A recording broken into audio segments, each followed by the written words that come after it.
Ironia do destino, Walter Delgatti, o hacker de Araraquara, ele era conhecido como Vermelho, minha gente. Só que ele fez campanha verde e amarela para o então candidato do PSL, Jair Bolsonaro, nas redes sociais. Quem diria, hein? Bem, o hacker de Araraquara, ele invadiu celulares, ele teve acesso a conversas privadas entre juiz e procurador e ele resolveu, olha só, tornar público um possível crime de conluio entre o judiciário e a acusação. Só que para isso, ele cometeu um outro crime, invasão de privacidade. Se deu mal. A Polícia Federal, que é subordinada ao ministro da Justiça, ela foi rápida em encontrar o criminoso. Perdeu o vermelho. Hackeou, agora tem que pagar.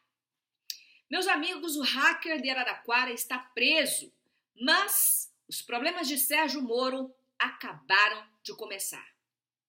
É que o ministro que jurava de pés juntos, que nunca tinha orientado o procurador, jamais ter indicado testemunhas, o ex-juiz que conduziu secretamente uma investigação para depois julgar o réu, né, como se ele fosse isentão, agora ele não tem mais como negar, porque as provas das conversas existem, das conversas entre Moro e Dallagnol, elas existem. E se forem confrontadas com os diálogos divulgados pelo site The Intercept Brasil, elas vão deixar muito claro que o juiz Moro, o ex-juiz Moro, agiu sim em desacordo com a lei. Isso vai acabar com a Lava Jato? Muita gente tem se perguntado. Não, não acaba não. Fiquem tranquilos. A Lava Jato é uma operação entre milhares de operações do Ministério Público. Lava Jato é um nome fantasia, gente. Nem existe de verdade. E as investigações continuam. Continuam. Com ou sem Moro, com ou sem Dallagnol. Porque o bom das instituições, gente, é que os homens públicos, eles passam. Passarão juízes, passarão promotores, né? Chefes de procuradoria, né? Passarão ministros, procuradores. Só que as instituições, elas hão de ficar, elas permanecem. Elas estão acima dos homens públicos. E olha, no que depender do olhar atento da imprensa, eu falo da imprensa, a imprensa com I maiúsculo, a imprensa que não se ajoelha, a imprensa que não se vende, né? A imprensa que fala doa quem doer. No que depender dessa imprensa, nós vamos sim vigiar a justiça, nós vamos vigiar a polícia, né? O Ministério Público, nós vamos vigiar o governo, seja ele qual for, nós vamos vigiar a oposição, nós vamos vigiar o parlamento. Nós, da imprensa livre, vamos sim estar atentos para que nenhum falso messias, nenhum herói de Araque possa destruir ou macular as nossas instituições, ok? Aliás, esse é o papel dos verdadeiros conservadores, que é zelar pelas instituições, não pelos homens, porque os homens passam e as instituições ficam. Esse é o papel do verdadeiro conservador, zelar pelas instituições, porque elas são mais sólidas, mais duradouras do que os homens públicos. E se algo não estiver certo, e se algo estiver obsoleto, ficar obsoleto, né? Nós, os conservadores, nós vamos reformar, nós vamos aprimorar, sem precisar aniquilar, sem precisar destruir. Então, quando eu soube que o ministro da Justiça quis dar uma de todo poderoso, o senhor Sérgio Moro, e quis destruir as provas dos hackers, eu fui uma das primeiras que gritou nas redes sociais. Eu falei, epa, peraí, isso não pode. Por quê? A quem interessa destruir evidências? A quem interessa destruir provas, se não os culpados? Porque sem elas, sem as provas, não há crime. E sem crime não há punição. E sem punição, gente, fica tudo elas por elas, disse não disse. Ok?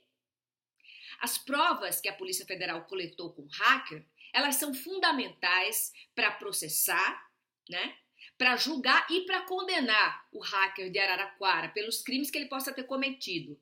Só que elas também incriminam o ministro da Justiça, Sérgio Moro, porque elas comprovam que a versão dele dos fatos é mentirosa. Moro sabe que as provas do hacker serão o seu crepúsculo, o crepúsculo do ídolo, a morte simbólica do mito, né?